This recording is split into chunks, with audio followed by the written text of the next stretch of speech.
Hello friends, good morning.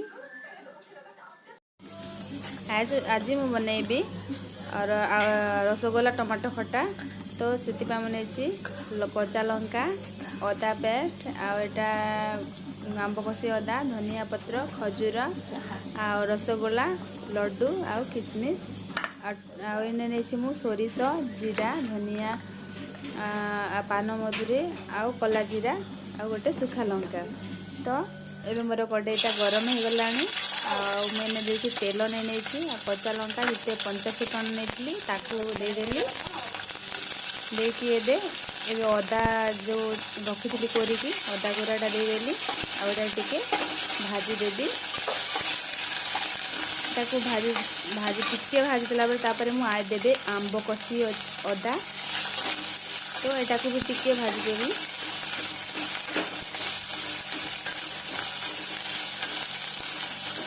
घरे बनैकी खाइबे बहुत बढ़िया लगे। तो एबे मु देबी टमाटो आउ मटर जो छिलिक रखी सेटा को भल के मिसईदेवा। मिसईकी टिके चलैदेवा। तापर एबे हलदी गुंड पकईदेवा। हलदी गुंड देकी भल कि मिसईकी टिके ढांकी देवा।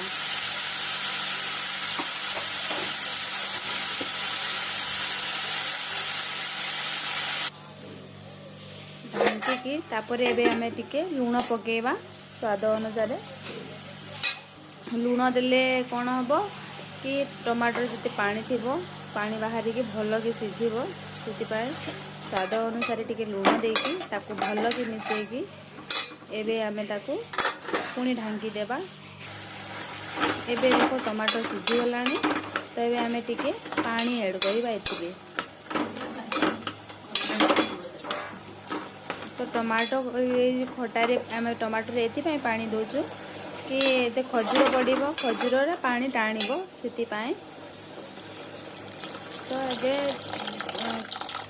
देखिकी देव खजूर खजूर जी पानी नब से खजूर पड़े पानी टाणी देव सी।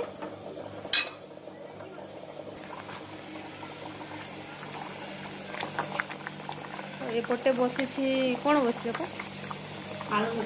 पालंग शाग ये डालमा बस पटे पालंग डालमा।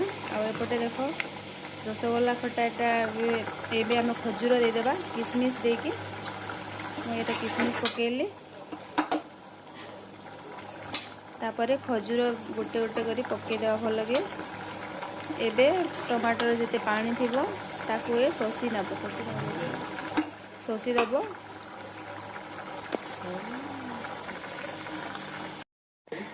एपटे देख पालंग डालमा बनिकी रेडी हो गलानी। जदि क्या देखुच केते बढ़िया लगुच खाइबार भी बहुत टेस्टी थिला। तो रेसिपी क्या जदि जहाँ दरकार तो कमेंट करी कहब आम पुणी भल कि फुल रेसिपी शेयर करूँ। तो ये आम खटारे यहाँ आम देवे रसगोला पुणी खटा को फेरी आसिलु आम टमाटो रसगोला टमाटो खटा को आम ए रसगोला को मेंची के दे दौचु।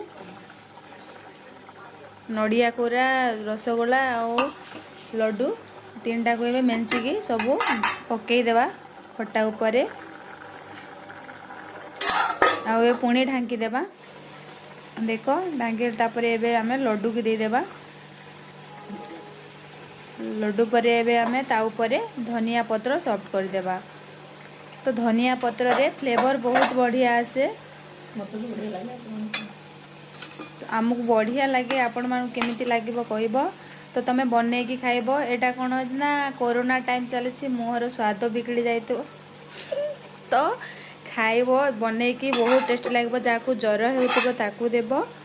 तो आज एतिकी रहिलु।